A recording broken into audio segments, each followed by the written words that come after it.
Sorry. Hello and welcome to the Flipping and Wholesaling Houses in New York show. I am Michael Pinter. Am I not straight? I don't know. I'm Michael Pinter, where I teach you how to start flipping or wholesaling houses in New York, or if you're already doing it, how to grow your business. So we're going to talk about how to wholesale property step by step, and I'm going to talk about how it happens in New York and how it happens everywhere else, right? Because in New York, it's very different than the other 49 states.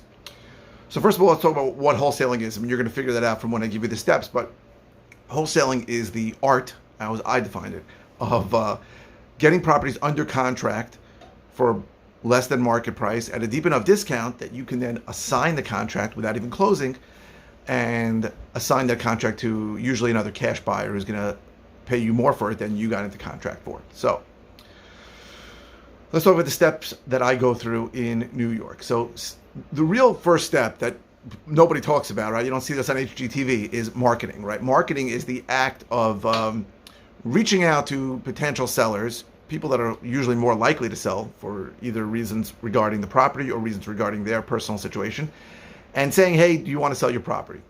Then there's usually a process of following up with them, and then at some point you make an offer to them. I see the properties live. I go to all the properties myself. There are people who don't. And then making an offer, they accept an offer. Now, this is where it diverges, right? Everything that I just said applies in all 50 states. But right after they say yes, in other states, what happens at that point is you bring a contract and you say, hey, please sign this contract. I will maybe give you a minuscule deposit of $100, and we'll be in contract then. In New York, it doesn't work that way. In New York, what happens at that point is they have to engage an attorney, which most people know an attorney. If not, you can recommend one. Who will prepare the contract, send it to your attorney, and they will negotiate the details of the contract. That's what happens in New York. Okay, let's take it a step further, and let's say that the contract, all that happens in New York, and the contract gets signed. Now, we've caught up to the other areas. Another huge difference is that what most wholesalers do in other states is they'll put a contingency in there, let's say an inspection contingency, give me 2 weeks, 3 weeks, to inspect the property, which really they're going to use to find a buyer. In New York, there's no inspection contingencies. All inspections have to be done before the contract. So in any standard deal, and this happens all the time with me, we agree on a price, then an inspection gets ordered. If there's anything that the buyer wants repaired, it shows up in the contract. So the contract gets signed with any inspection items that need to be repaired in there. Sorry, let me just grab a water. Luckily, I'm right near the refrigerator. Okay. So, in other parts of the country, at that point, you're going to look for, once the contract's signed, you're going to look for a buyer. If you don't find a buyer, you can get out of the contract in theory. In New York, every contract I go into, I either have to assign or I have to close. So, what's the next step? The next step is also the same, is finding a buyer. So, I then need to go out to my buyers list and say, hey, I have this property, it's this price, I'm going to show it. I have to speak to the seller about when it's going to be shown. It depends if it's vacant, if someone's there, if there's a tenant. Obviously, all these things are different in every situation. So then we show the property. I don't even know when I started this video. We show the property, and hopefully we get offers, multiple. Sometimes I get 20, 30 offers on a property. And then I pick the one that it seems the best. It's not always the highest price. If someone is more reliable or seems to know what they're doing, I might choose a slightly lower price. And then my attorney will send him out an assignment of contract, which gets signed. And then what happens is I am now locked up from both sides. So then I have to schedule the closing, right? So again, it's different on every situation. I know in other states these things happen in 2 minutes, 10 seconds. I'll close in 24 hours. In New York, it's usually not that quick. So the seller might be living there. I might need a place to go. There might be a tenant there that has to leave. You might be selling it occupied. It's different in every situation. So then you just coordinate the closing. When the closing happens, you're going to make the difference between what you're in contract on and what you're assigning it for.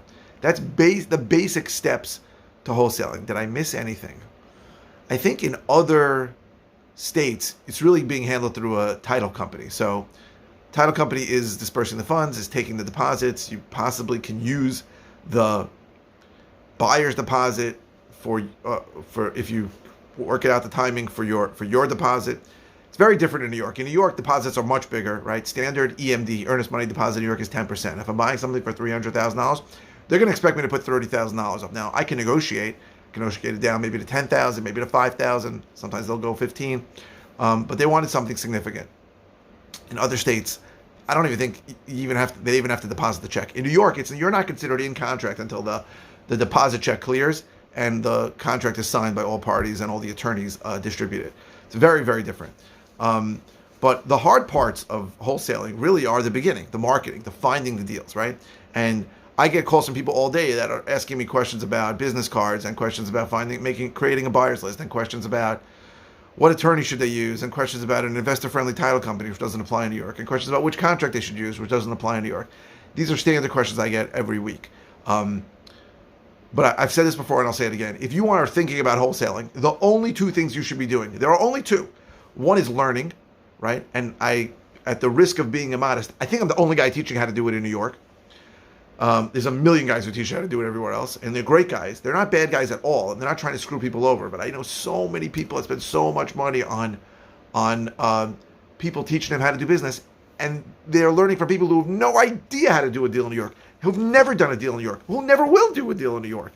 So I feel bad. I see numbers people tell me they spend $40,000 on coaching from a guy who lives in New York but does deals in Jersey.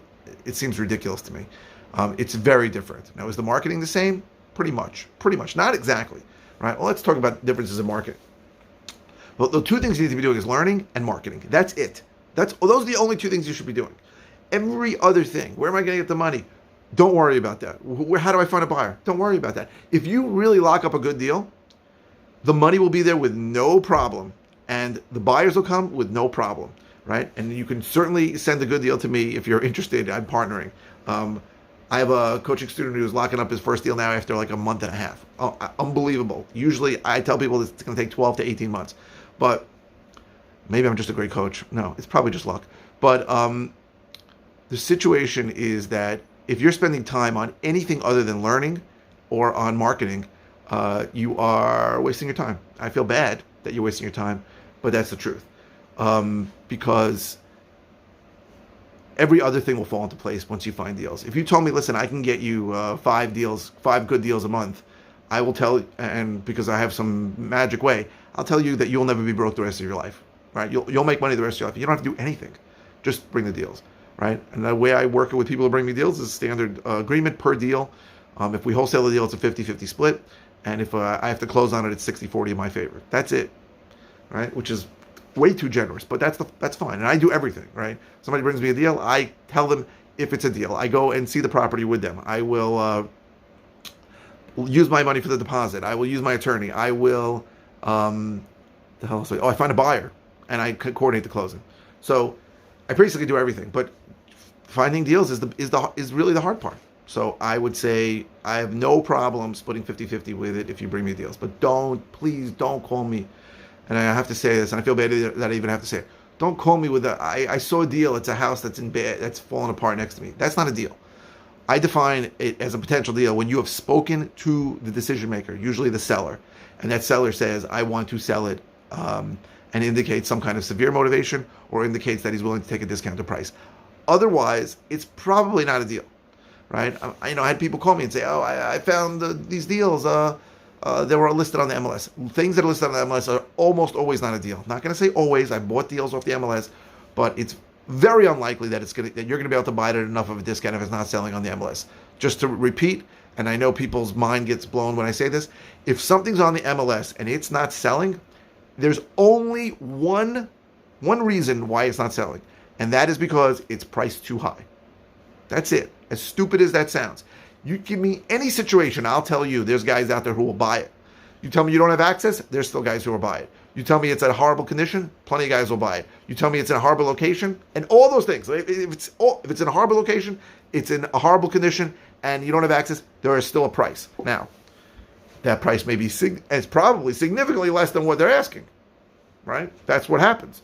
But it's the only reason why a property doesn't sell on the MLS is because it's priced too high. Now, you have to buy it at a discount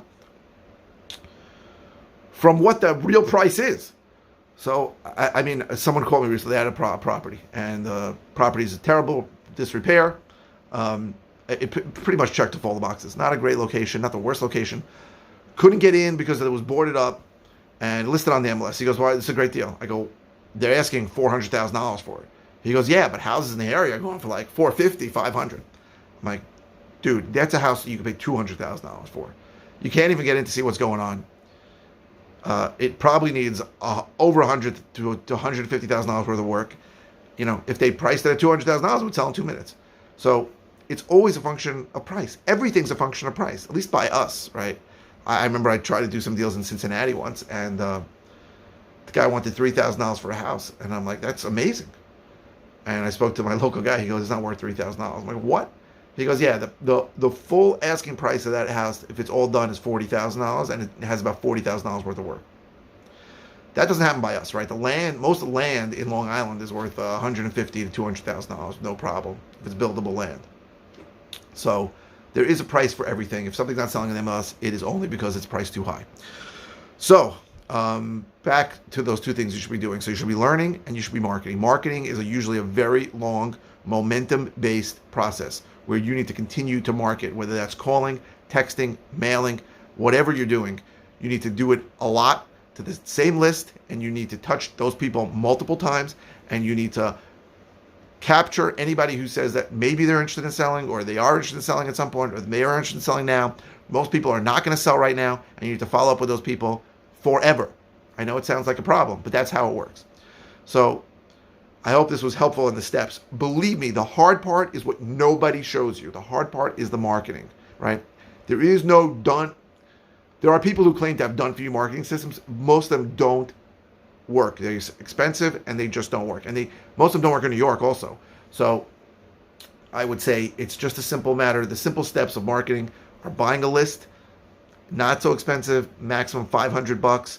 Maybe if you get a PropStream account, you can just pay $97 a month and just download 10,000 off the first month.